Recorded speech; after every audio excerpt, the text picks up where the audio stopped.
ఏ value 5 లోకి assign అవుతుంది. ఇప్పుడు మనకి ఏ లోకి వాల్యూ ఎంత వస్తుంది 5, ఏ లోకి వాల్యూ 5 వస్తుంది. నెక్స్ట్ చూడండి, ఇక్కడ వెరీ వెరీ ఇంపార్టెంట్. మనకి ఇంటర్వ్యూలో what is the difference between equal ఇది assignment operator, double equal is the relational operator. ఇక్కడ మనకి ఏమి ఇచ్చారంటే A is equal to 8, A is equal to 8 అని ఇచ్చారు. ఒకసారి చూడండి, మనకి 8 అనే వాల్యూ వెళ్ళి ఏకి అసైన్ అవుతుంది. అంటే ఏలోకి వాల్యూ ఎంత వస్తుంది 8, ఏలోకి వాల్యూ 8 వస్తుంది. నెక్స్ట్ ఈ టోటల్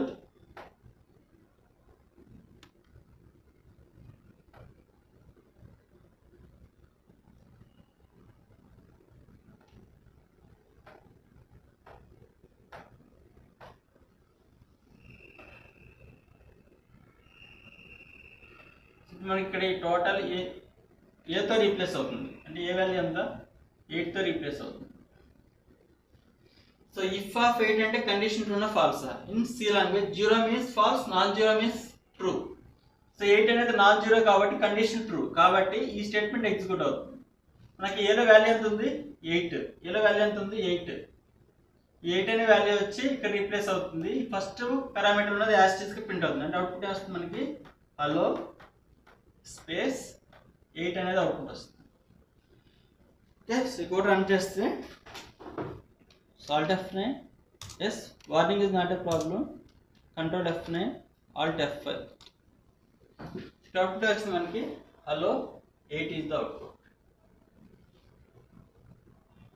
Next one, ఇదే ఎగ్జాంపుల్ లో మనం ఇక్కడ డబుల్ ఈక్వల్ టు ఇచ్చాం అనుకోండి.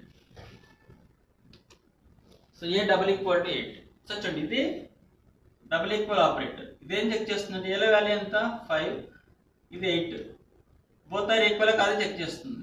So both are equal 5 double equal to 8, condition false కాబట్టి 0 రిటర్న్ చేస్తుంది.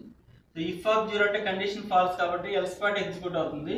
ఇక్కడ ఏలో ఉన్న వాల్యూ ఎంత, ఏలో వాల్యూ ఎంత ఉంది 5. 5 అనే వాల్యూస్ పర్సెంటేజ్ డీలో రీప్లేస్ అవుతుంది. అవుట్పుట్ వస్తుంది మనకి hi space 5 is the output.